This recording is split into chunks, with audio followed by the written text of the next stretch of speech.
अच्छा, 85 रुपए जो पूरो डब्बो है जेके असांजी भेनरूं माण्हू जे घर में सिलाई वगैरह कंदियूं। अच्छा, ये जेके बटन जेके लगंदा आहिनि ये हेड़े किस्म जा। अच्छा, ये कौन सा बकरम है? स्टैनफोर्ड प्राइम बुकरम है।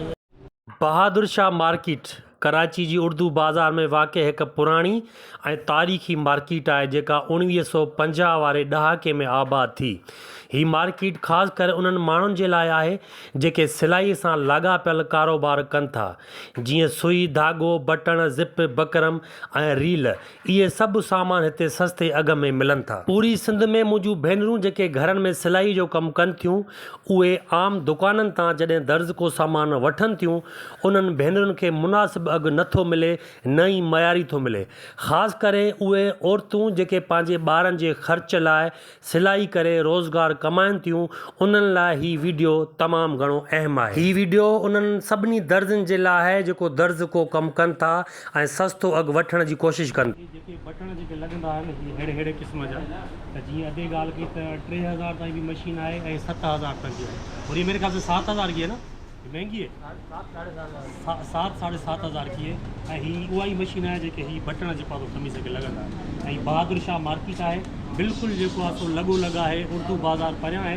ऐं ही बहादुर शाह को बतानी थी वो अभी एक्सपो सेंटर पर जो है ना, आवाज़ आ रही है? हाँ, एक्सपो सेंटर पर जो है ना अभी एग्जीबिशन हो रही है 8, 9, 10 अगस्त को, तो वहाँ भी हमारा स्टॉल होगा, तो वहाँ भी तशरीफ़ ला के हमारी वैरायटी चेक कर सकते हैं। वरना यहाँ तो हम मंडे टू सैटरडे मौजूद होते हैं सुबह 10:30 बजे से लेके और शाम 8 बजे तक। दोस्तों, हिन बहादुर शाह मार्केट में तव्हांखे सुई खां धागे ताईं ऐं धागे खां बटणनि ताईं, बटणनि खां वठी रील ताईं ऐं रील खां वठी बकरम ताईं हर शइ मिलंदी। मशीन जेकी बटणनि वारी मां तव्हांखे ॾेखारी उहा बि हिते सस्ते अघ में मौजूदु आहे। ही वीडियो अगरि तव्हांजे कम जो न आहे त ॿियनि जे कम जो थी सघे थो।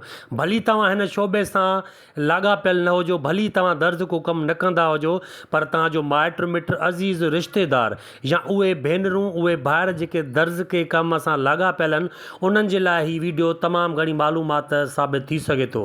इन जे लाइ हिन वीडियो खे शेयर कयो त जीअं असांजा सिंधी भाइर, नौजवान ऐं असांजूं भेनरूं हिन वीडियो मां फ़ाइदो वठी सघनि ऐं उहे पंहिंजे कम खे वधाए सघनि। अच्छा, ये कौन सा बकरम है? स्टैनफोर्ड प्राइम बुकरम है ये। अच्छा, जर्मन क्वालिटी की 1 नंबर बुकरम है। ज़्यादातर यही इस्तेमाल होती है जो बड़े बड़े दर्जी इस्तेमाल करते हैं। अच्छा, ये किलो के हिसाब से होता है, मीटर के हिसाब? मीटर का हिसाब से। किस तरह का मीटर है? ये 8 रुपये मीटर पड़ेगी। 8 रुपये? 1060।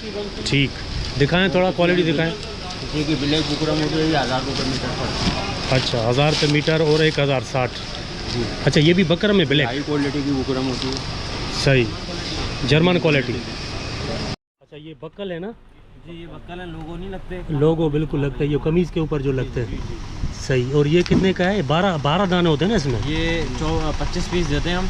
25 पीस? रुपये का एक है। 875 रुपये के 25 पीस पड़ते हैं। 875 रुपये के 25 पीस पड़ते हैं। वो चुन खुद ही सकते हैं ना, भले जो है अलग अलग एक कलर के 25 पीस लेने होते हैं। ठीक है, ज़बरदस्त।